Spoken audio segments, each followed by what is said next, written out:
Hello, আসসালামু আলাইকুম সবাইকে। দিন আগে আমরা দাদুর বাড়িতে গিয়েছিলাম। এই তো আমি আমার বাবার কোলে বসে যাচ্ছিলাম। আমার তো অনেক মজা লাগছিল। এখন আমরা বাসে করে যাচ্ছিলাম। বাসের বাইরে দেখতে কত সুন্দর ছিল। আমি দাদুর বাড়িতে পিঠা খেতে খেতেই সেখানে ঘুমিয়ে গেলাম। এরপর বের হয়ে দেখি বাইরে কত সুন্দর লাইটিং দিয়ে রেখেছে। পরের দিন সকালবেলা আমরা একটু হাঁটতে বের হলাম। হাঁটতে হাঁটতে দেখি একটা সাজানো গেট। এরপর আমরা ওইখানে একটা গরু বেবি দেখতে পেলাম। আমরা ওকে খাওয়াতে চাচ্ছিলাম। আমরা তিরিং বিরিং করে দুষ্টুমি করছিলাম। এখন আমরা ভয় একটা দৌড় মারলাম। এখন আমি আর সালমান হাত ধরে হাঁটছিলাম। আমাদের অনেক ভালো লাগছিল। আমরা হাঁটতে হাঁটতে আবার এই গেটটার কাছে চলে এলাম। এটা কার বাসা জানেন? আমার ভাবির বাড়ি। এই যে এটা আমার জেঠুর বাড়ি। কি সুন্দর করে সাজাচ্ছে। কার কার বাড়ির ছেলের বিয়ে বলে কথা। আমারও তো ভাইয়া। সবকিছু কত সুন্দর হচ্ছিল।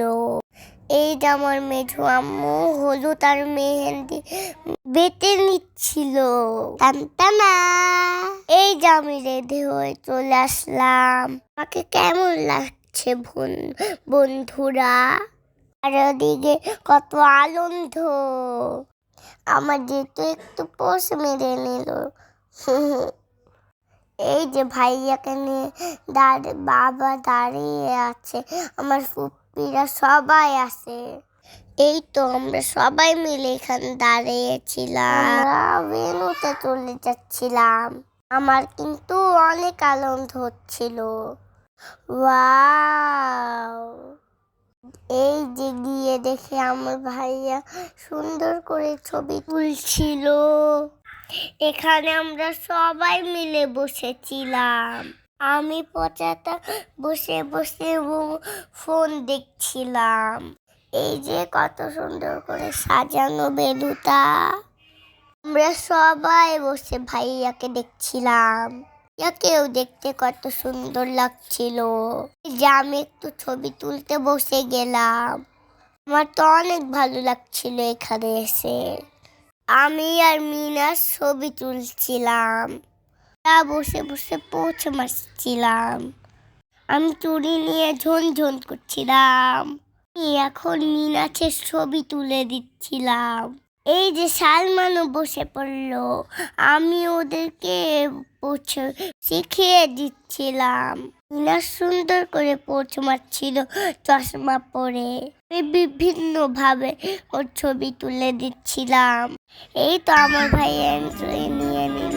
চলো ভাইয়ার এন্ট্রিটা দেখে নিই। ঠিক আছে।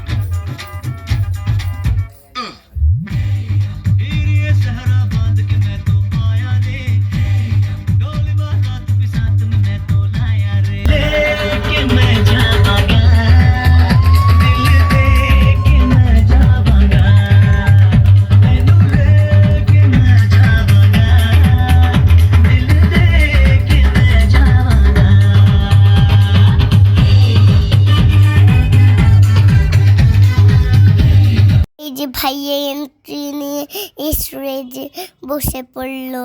মুনা আপু ভাইয়াকে বসে দিল। যে আমরা সব বোনেরা ভাইয়ার সাথে ছবি তুলছিলাম।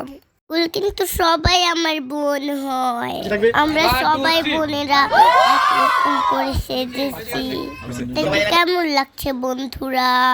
যে বাবা মা আর আমি ভাইয়ার সাথে ছবি তুলে নিলাম। এভাবে আনন্দ করতে করতে ভাইয়ার হলুদ শেষ হয়ে গেল। এর ব্লগ দেখতে ভুলবেন না জানো। আল্লাহ হাফেজ।